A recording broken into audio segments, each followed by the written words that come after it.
The single-player tactical shooter is dead, at least it has been since the 360 era.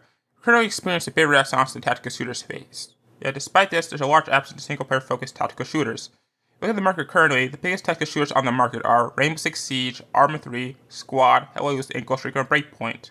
If you didn't notice anything but all these titles, all of them but one are multiplayer focused. And of those games, Breakpoint, single player seemed like an afterthought, with it taking months to get friendly bots. The only game currently on the market where this isn't the case is Ready or Not. What happened to this once great genre?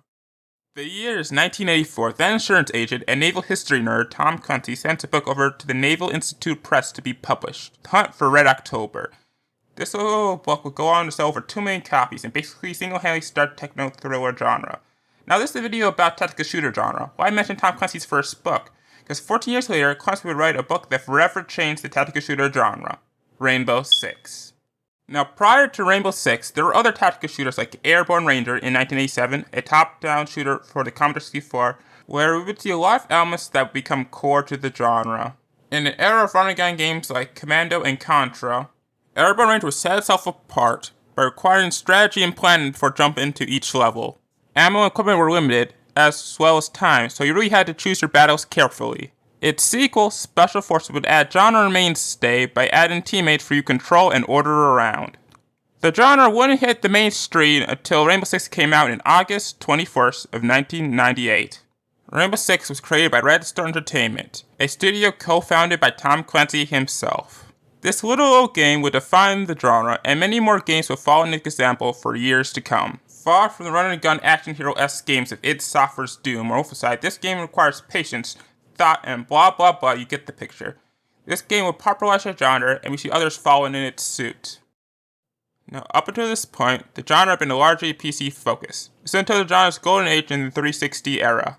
With the global war on terror raging and the smashing success of COD 4, tactical shooters became a dime a dozen. This was the era that I grew up in. While trying not to sound too much like a back in my day boomer, this really was the era for these games, and Ubisoft was the king of the era. We had Rainbow Six 3, Fake Us 1 and 2, Advanced Warfighter and its sequel, Future Soldier, Red Star Entertainment, and by extension Ubisoft regularly delivered on fun, polished, tactical shooter experiences. Not to discount the other works in the genre, like SOCOM, SWAT 4, and Arma 2, but in terms of popularity, Ubisoft was basically king.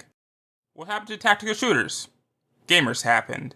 You see, something I failed to mention in the last part was who was playing these games. For most of the genre's history up to the 360 era, it was a PC space. PC gamers were the genre's bread and butter up until games like Vegas and Advanced Warfighter pushed a more console focus. Now this was good, as it brought a lot of new people to the genre, but by simplifying the genre for the console market, it alienated the smaller but very dedicated PC player base. So when backlash to the serious browning gray military shooter happened towards the end of the 360 era, the genre basically died. Relegated to something only niche studios like Bohemia Interactive did. Single-player focused titles were no longer the apex anymore as multiplayer games took focus. Ubisoft's next big title, Rainbow Six Patriots, was abandoned due to the subject matter and changes over to the next generation of consoles. In order to fill the gap between the next big single-player game, Ubisoft Montreal took what's likely the bones of Patriots' multiplayer mode to make Rainbow Six Siege. Then something happened. The game took off. A game that was never supposed to be this big became the backbone of the Tom Clancy IP. Ubisoft's other tactical shooter offerings like The Division or Wildlands either failed up the hype, like in The Division's case, or became lost in the endless Ubisoft open-world titles. This left the genre without its biggest name. Sure, other titles will fill in the space, but none of them had the broad mainstream appeal like Tom Clancy's brand had. Arma 3, Squad, and Insurgency Sandstorm are all popular in the niches markets they operate in. They're probably got a COD fanboy pick up and play, and most they play a few rounds of Sandstorm. Then something happened. The title that once gave the genre its huge success it had, in the odds to early 2010s, came back to its more grounded roots. Modern for 2019 made realistic military shooters sexy again to the average shooter fan. In this way, we've seen a resurgence in tactical shooter games like the aforementioned spirituals such as SWAT 4, Ready or Not, 6 Days in Fallujah, and the highly anticipated sequel to the current king of tactical shooters, Arma 4. With the bevy indie games following in the wake of these tactical shooter success, the genre is back and bigger than ever.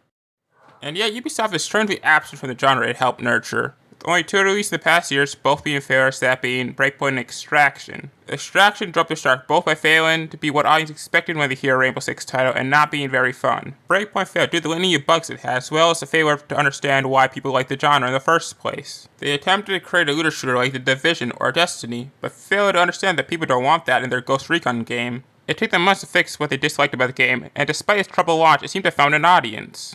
If you go to YouTube and search up videos on the game, you see one thing: a litany of players playing the game like tactical shooters of yore.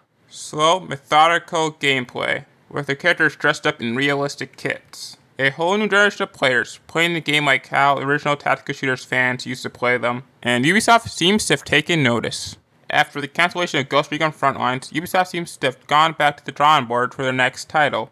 If the leaks are to believe, Ubisoft is going back to the franchise's origins. This title, codenamed Project Over, according to leaks, takes much of its aesthetic and thematic inspirations from Modern Warfare 2019 and Ready or Not. It brings the franchise back to its first-person milsim roots. It's not just Ghost Recon 2.